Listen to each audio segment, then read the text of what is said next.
Kamusta po kayong lahat? Yan, kamusta po yung ating mga kaibigan dyan?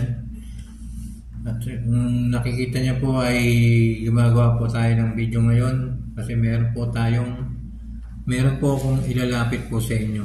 Isa pong kapitbahay, isa pong kaibigan. Yan, na dating malakas pero ngayon po ay bumabagsak po ang kanyang katawan.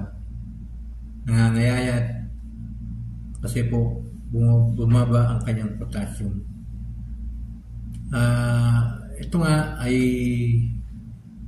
kaya tayo gumawa ng video kasi lumapit po sa atin yung kanyang anak.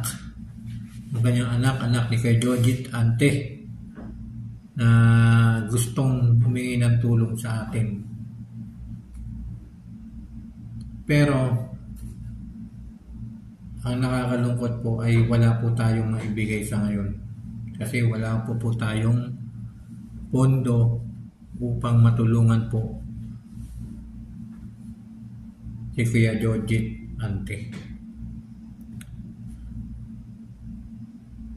Kaya gumawa ako nitong video na to upang manawagan, upang katukin ang inyong mga puso na sana ay matulungan po natin ang ating kababayan dyan, kalugar dyan sa Metro San Jose na si Kuya Jojit Ante. Talagang nakita ko yung picture niya ay napaluha ako, nalungkot ako kasi dati nung nandiyan pa ako sa Pilipinas ay nakikita kong malakas ang kanyang pangangatawan. Pero nung pinakita sa akin ng anak niya yung picture na to ay para ako nalungkot. Nalungkot ako. Kasi nawala po ang kanyang magandang pangangatawan. Bumagsak po dahil po sa pagbaba ng kanyang potassium.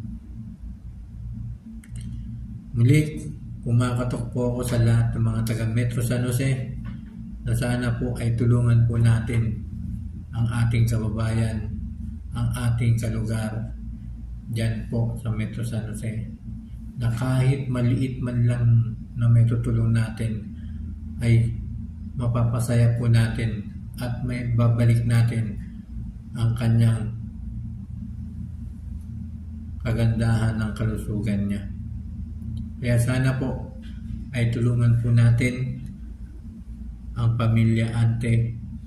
Tulungan po natin si Kuya Jojit Ante na bumalik ang kanyang pangangatawan. Gusto ko man tumulong kay Kuya Jojit pero wala pa po tayong matulong kasi yung ginagawa ko po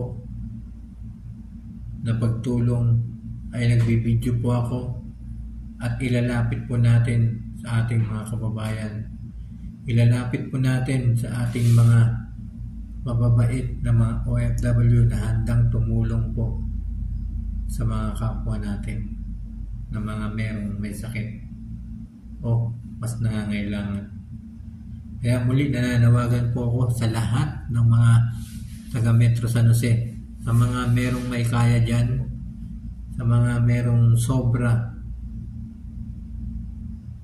tulungan po natin si Kuya Jojit Ante. Kahit financial na panggamot lamang niya. Nakakaawa pagtitingnan natin yung kanyang litrato. Maraming salamat po sa inyo lahat. Ako po ay nauuna na magpasalamat sa lahat ng mga gustong tumulong kay Kuya Jojit Ante. Mag-message lang po kayo sa akin kung nais niyo pong tumulong o magbigay ng pang-pinansyal na pambili ng gamot ni Kuya Jojit Ante. Maraming salamat po sa inyong lahat. Alam ko po na ang inyong puso ay handa buksan para sa ating mga kapwa na nangangailangan ng tulong. Maraming salamat po sa lahat. Sa mga followers ko po, mga friends ko, mga viewers, thank you so much po. Hanggang dito na lang po yung ating video. Sana po kumakatok po ko ulit sa inyo, tulungan po natin si kay Joji Dante pagkat nakakaawa po yung kanyang kalagayan. Nakakalungkot na meron tayong kababayan na merong sakit na mga ganito. Maliit na tulong, malaki na para sa ating kapwa. Maraming salamat po sa inyo lahat, and thank you so much everyone.